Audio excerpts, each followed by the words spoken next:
नमस्कार, हमारी खास पेशकश में आपका स्वागत है। मैं हूं अविनाश और आइए जिक्र करते हैं उत्तर प्रदेश का, जहां कोविड-19 से लड़ाई जारी है और सरकार पूरी तरह से इस कोशिश में लगी है। लेकिन कई जगह से ऐसी भी खबरें आती हैं जो हमें दुखी कर देती हैं और सवाल भी खड़े करती हैं सरकार की संवेदनशीलता पर। ऐसा ही मामला स्वास्थ्य मंत्री की गृह जनपद से आया है, जहां डॉक्टर की लापरवाही से एक मरीज की मौत हो गई और इस मामले ने काफ़ी जो है तूल पकड़ लिया है।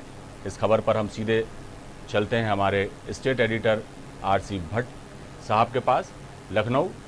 भट्ट साहब, एक तरफ सरकार पूरी तरह से जोर लगा रही है कि हर हाल में कोरोना संक्रमण से निजात पाई जा सके, इस पर कंट्रोल किया जा सके। दूसरी तरफ यह संवेदनशील रवैया डॉक्टरों का भी सामने आता है जो कई तरह के सवाल खड़े करता है। ऐसे संकट के समय में ऐसी खबरें हमें काफ़ी दुखी करती हैं। हालांकि अब इस पर भी कई तरह के सवाल उठ खड़े हुए हैं। क्या आगे इस मामले में हो रहा है, हमें ज़रा तफसील से बताइए। सिद्धार्थनगर जनपद का है, जहां से जयप्रताप सिंह जो उत्तर प्रदेश के स्वास्थ्य मंत्री हैं, उनके गृह जनपद का मामला है। क्योंकि कोई भी अगर मंत्री है तो उसके गृह जनपद में निश्चित रूप से जो है उसकी जो मॉनिटरिंग होती है वो काफी अच्छी होती है, क्योंकि वो अपनी क्षेत्रीय जनता से लगातार जुड़ा होता है। और जिस तरह से ये रामू नाम का व्यक्ति जो है वो मुंबई से आया था और कुछ दिनों पहले मुंबई से आया था, आने के बाद वो बीमार पड़ा और बीमार पड़ने के बाद फिर उसके जो परिजन हैं वो डिस्ट्रिक्ट हॉस्पिटल में उसको लेकर गए और लेकर जाने के बाद वो 3 घंटे तक वहां तड़पता रहा। उसके फेफड़े में काफी दिक्कत थी, कंजेशन था और लगातार वो गुहार लगा रहा था कि हमको स्ट्रेचर उपलब्ध कराया जाए, उसके जो परिजन थे, और जल्दी से इसका इलाज कराया जाए। लेकिन कहीं न कहीं डॉक्टरों ने जो है लापरवाही बरती और उसके साथ साथ जो है लगातार जो है उसके परिजन ये कहते रहे कि इसकी हालत बहुत खराब है, आप इसको भर्ती करें, इसको तब सुविधा जो चिकित्सा सुविधा है वो उपलब्ध कराएं। लेकिन वो कहीं न कहीं उसको नहीं मिला और अंत में जब मुख्य चिकित्सा अधिकारी सिद्धार्थनगर सीमा राय हैं, एक जो क्षेत्रीय समाज सेवी हैं, उन्होंने तब जाके उनसे बात की, तब जाके उसके इलाज करने की बात हुई। और वो भी कहीं न कहीं वो जिलाधिकारी की मीटिंग में अपने आप को बताया मुख्य चिकित्सा अधिकारी ने, और फिर उसको इलाज मिला नहीं। फिर उसके बाद जब काफी कोशिशों के बाद जब डॉक्टर आए और उसको स्टेशन पर ले जाने की कोशिश किए तो जो उसको ऑक्सीजन की जरूरत थी और ऑक्सीजन का जो कमरा था उसमें ताला पड़ा हुआ था, यानी कि वो बंद था। और निश्चित रूप से ये घोर लापरवाही है। सरकार तो दावे बहुत बड़ी-बड़ी कर रही है, जिस तरह से मुख्यमंत्री लगातार दावे कर रहे हैं। आज भी उन्होंने टीम 11 के साथ बैठक की है, इससे स्वास्थ्य सेवाएं बहुत मजबूत हैं। इस तरह उत्तर प्रदेश में इस तरह की सिद्धार्थनगर जैसी कई घटनाएं सामने आ रही हैं, जिससे लोगों की जान जा रही है। आज खुद लखनऊ में 2 लोगों की मौतें हुई हैं कोरोना से। ये जिस तरह से उनको इलाज नहीं मिला और उसके बाद थोड़ी देर में उसको रेफर कर दिया गया कि इसको गोरखपुर ले जाया जाए, यहाँ इलाज संभव नहीं है, और उसकी मौत हो गई। तो निश्चित रूप से ये घोर लापरवाही है। अगर कोई भी स्वास्थ्य मंत्री है और उसका गृह जनपद है तो निश्चित रूप में जो है चिकित्सा सेवा की जो व्यवस्था है वो वहां चुस्त दुरुस्त होनी चाहिए, और वही नहीं पूरे प्रदेश में होनी चाहिए। लेकिन कहीं ना कहीं वहां के जो मुख्य चिकित्सा अधिकारी हैं, मुख्य चिकित्सा अधीक्षक हैं और वो डॉक्टर हैं जो संवेदनहीन बने, निश्चित रूप से कहीं न कहीं इनके संवेदनहीनता से रामू की जान चली। जी बिल्कुल भट्ट साहब, एक ये बात देखने वाली है कि जिस तरह से ये बीमारी रफ्तार पकड़ रही है, ऐसे समय में बहुत जरूरी है कि कोरोना वॉरियर्स जो हैं, डॉक्टर्स हैं, पैरामेडिकल स्टाफ है, ये मरीजों की देखभाल का जो जिम्मा इनके कांधों पर है, तो बहुत बड़ी जवाबदारी है। निश्चित ही इस बात में कोई दो राय नहीं, लेकिन उन्हें भी अपने रवैये को इस तरह से रखना होगा ताकि जो वक्त पर लोगों को इलाज मिले और थोड़े संवेदनशील वो बने, तभी जाकर इस महामारी से जीता जा सकता है। लेकिन ऐसी खबरें जब आती हैं तो वाकई जो है दिल दुखने वाली बात होती है। जी निश्चित रूप से ये देखा जाए तो स्वास्थ्य सेवाओं में उत्तर प्रदेश में कोई बहुत ज्यादा सुधार नहीं हुआ है। और मुख्यमंत्री जी दावे तो बहुत करते हैं कि 1 लाख बेड की व्यवस्था हो गई है, सभी जगह ऑक्सीजन सिलेंडर कायम हो गए हैं। सबसे बड़ी बात यह है कि जो पैरामेडिकल का स्टाफ है, डॉक्टर्स हैं, उनकी उत्तर प्रदेश में भारी कमी है। ये जी। कई वर्षों से लगातार देखा जा रहा है। उत्तर प्रदेश में जो ये जितने भी डॉक्टर होने चाहिए थे, उनके अनुपात में बहुत कम काम कर रहे हैं। और दूसरी बात ये है कि सरकार का खासतौर पर चिकित्सीय सेवाओं पर बहुत फोकस नहीं रहा इधर विगत 3 वर्षों में, क्योंकि महामारी सामने नजर आई, लगा सरकार को कि अब यहाँ सारी चीजें करनी है, क्योंकि मेरे द्वारा सभी अस्पतालों में लगभग मेडिकल कॉलेजों में बहुत सारी चीजें मेरे द्वारा जानी जाती हैं, पता लगाया जाता है। तो उससे जो मुझे रोज की रोज घटनाओं से मुझे जानकारी मिलती है, तो वहां के जो कोरोना वॉरियर्स हैं, डॉक्टर्स हैं, वहां के स्टाफ हैं, वो साफ तौर पे ये बात बताते हैं कि सर यहाँ जी। मुझे ये चीजों की कमी है, सरकार ध्यान नहीं दे पा रही है। लेकिन कहीं न कहीं इन तमाम चीजों को लेकर अमित मोहन प्रसाद जो उत्तर प्रदेश के चिकित्सा स्वास्थ्य के प्रमुख सचिव हैं, वो बहुत गैर जिम्मेदाराना तरीके से काम कर रहे हैं और पूरी तरह से जो है कहीं न कहीं वो उत्तर प्रदेश के मुख्यमंत्री को गुमराह भी कर रहे हैं। तो कमोबेश इसके वजह से निश्चित रूप से जो है ये नतीजा देखने को मिल रहा है। स्वास्थ्य मंत्री के क्षेत्र में किसी व्यक्ति को इलाज न मिले और वो दम तोड़ दे, तो निश्चित रूप से स्वास्थ्य मंत्री को इसका संज्ञान लेकर मुख्य चिकित्सा अधीक्षक के खिलाफ कार्रवाई करनी चाहिए कि कोई भी व्यक्ति को इलाज न मिले, तो ये तो बहुत एक तरह से घोर अपराध है। तो इस तरह की घटनाएं अब उत्तर बिल्कुल प्रदेश सही कहा आपने भट्ट साहब। और जी। सीधे तौर पर जो है सरकार को इसमें हस्तक्षेप करके सही जानकारी लेनी चाहिए। जी, एक तो बात यह है कि इलाज के दौरान यदि कोई स्थिति गंभीर कि वो एक अलग बात है, लेकिन उसको इलाज ही ना मिले ये तो सवाल स्वाभाविक है, सरकार पर खड़े होते हैं। मौजूदा हालात उत्तर प्रदेश के क्या है, कहाँ किस तरीके से अब ये कोविड-19 पर रोक लगाने में कामयाब हो रहा है प्रशासन भी और सरकार? अविनाश, जिस तरह से हम लोग चर्चा कर रहे थे कि उत्तर प्रदेश में कोविड-19 के मरीज लगातार बढ़ रहे हैं, तकरीबन अगर हम आज की बात करें तो 480 मरीज आज मिले हैं, यानी कि ये 500 का आंकड़ा छू रहा है और बढ़ते क्रम में है ये। और जिस तरह से 345 लोगों की अब तक मौतें हुई हैं, ये भी बढ़ते क्रम में है। लगभग 12,088 मरीज अब तक उत्तर प्रदेश में पाए गए ये, और तकरीबन 4,500 अभी एक्टिव मरीज हैं। तकरीबन 6,500 से ज्यादा मरीज जो ठीक होकर जा चुके हैं। ये पूरा ओवरऑल फिगर है। और सबसे बड़ी बात यह है कि जब से ट्रूनेट मशीन आई है, यानी कि एक मशीन ऐसी आई है जो आधे घंटे में जांच रिपोर्ट दे देती है, उस मशीनों को उत्तर प्रदेश के सभी मेडिकल कॉलेजों में लगाया जा रहा है और उस मशीनों के आने से कहीं ना कहीं उत्तर प्रदेश में जांच का जो दायरा है वो बढ़ा है।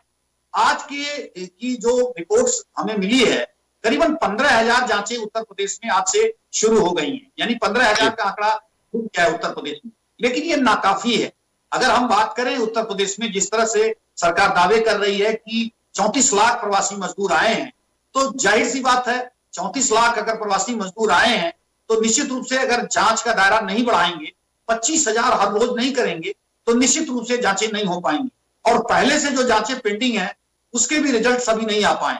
सबसे बड़ी बात यह है कि जो कानपुर, आगरा, जौनपुर, ये जो जनपद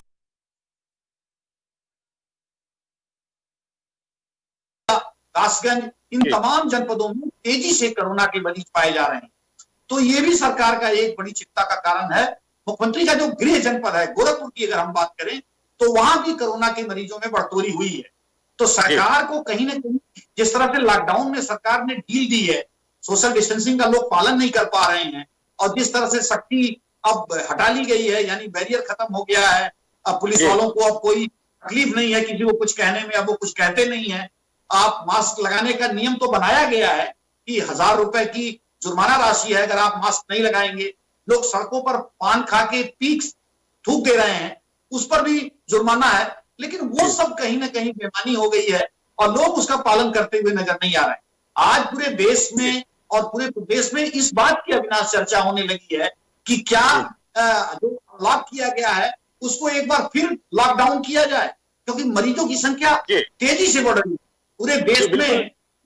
ये लोगों को भी समझना होगा भट्ट साहब, लोगों को भी समझना होगा।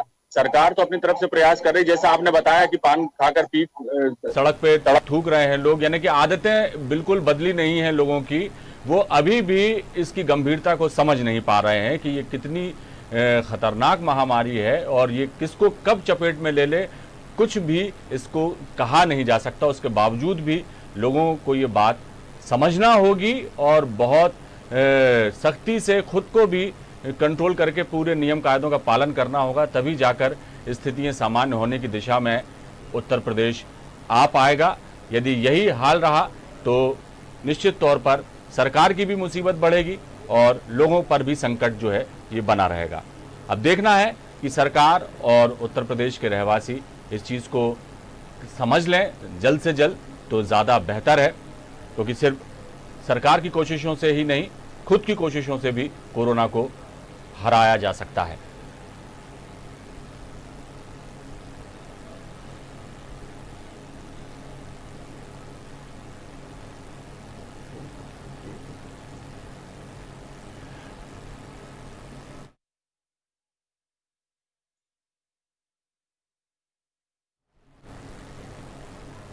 मुख्यमंत्री का एक चीज देखने को मिल रहा है इतने दिनों से, 25 मार्च से जब से लॉकडाउन शुरू हुआ है और अभी तक लगातार पहले दिन से हम लोगों की निगाह इनके टीम 11 पर है।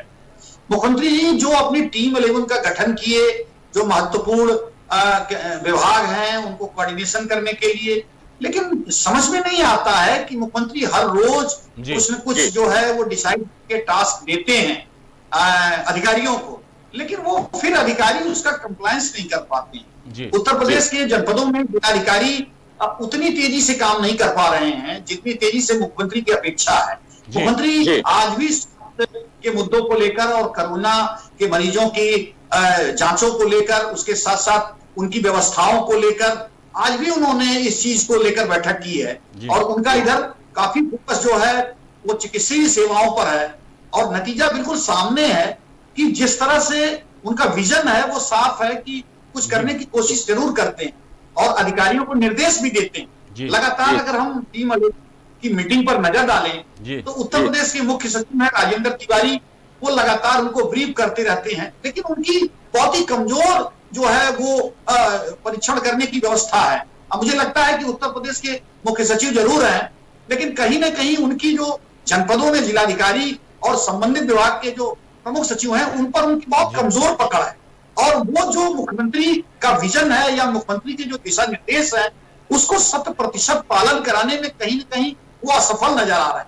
और इसी तरह अमित मोहन प्रसाद की बात करें, प्रमुख सचिव चिकित्सा स्वास्थ्य है, लगातार उत्तर प्रदेश के सभी अस्पतालों को कोविड अस्पतालों में अलग से कन्वर्ट करने की मुख्यमंत्री कह रहे हैं। वहां जो ऑक्सीजन की व्यवस्था है, बहुत सारी चीजें हैं। इतना मैं बता दूं अविनाश की गोरखपुर जनपद में जो डिस्ट्रिक्ट हॉस्पिटल है यानी कि योगी का गृह जनपद है, वहां से लगातार वो सांसद रहे हैं, मुख्यमंत्री हैं, कभी भी उसके लिए जो बजट आवंटन होता है वो भी नहीं हो पाया है। उसकी लगातार फाइलें इधर से उधर मूव कर रही हैं। ये जब जानकारी में आती है चीजें तो बड़ा ही दुखद लगता है कि मुख्यमंत्री जी के आदेशों पर, निर्देशों पर अधिकारी किस तरह से पलीता लगा रहे हैं। ये मुख्यमंत्री जी को देखना पड़ेगा और निश्चित रूप से अधिकारी जो कहता है वही सही नहीं है। निश्चित रूप से जो उनकी अन्य एजेंसियां हैं कि उस अन्य एजेंसियों के माध्यम से अगर वो पता करें तो उनको हकीकत मालूम हो सकती है। जी बिल्कुल सही कहा आपने। कोशिश तो मुख्यमंत्री पूरी कर रहे हैं कि हर हाल में इस संकट का डट कर मुकाबला किया जाए और लोगों को राहत पहुंचाई जाए और इस महामारी से मुक्ति मिले लोगों को, लेकिन कहीं ना कहीं चूक हो रही है क्रियान्वयन में। जो आदेश दिए जा रहे हैं, जो निर्देश दिए जा रहे हैं, वो ठीक ढंग से उनका पालन नहीं हो पा रहा। ये भी एक वजह सामने आई है। तो इच्छा शक्ति की कमी भी हो सकती है। यदि अभी भी डट कर मुकाबला किया जाए और अधिकारी अपनी जवाबदारी को समझें, सीएम के दिशा निर्देशों का अक्षरशः पालन करें, तो निश्चित तौर पर हालात पर काबू भी पाया जा सकता है और जंग भी कोरोना से जीती जा सकती है। बहुत बहुत शुक्रिया भट्ट साहब इस तमाम जानकारी के लिए। अब देखना होगा कि उत्तर प्रदेश में जो हालात हैं मौजूदा, उनको देखते हुए अब सरकार कदम काफ़ी उठा रही है, लेकिन कहीं ना कहीं हीला हवाली की वजह से जो राहत लोगों तक पहुंचना चाहिए वो नहीं पहुंच पा रही और लोगों को भी समझना चाहिए, उनमें भी गंभीरता हो इस बात की कि वो स्थिति की गंभीरता को समझें और सरकार के का साथ दें, उनके दिए दिशा निर्देशों का पालन करें, तो निश्चित तौर पर हालात जल्द ही काबू में आ सकते हैं।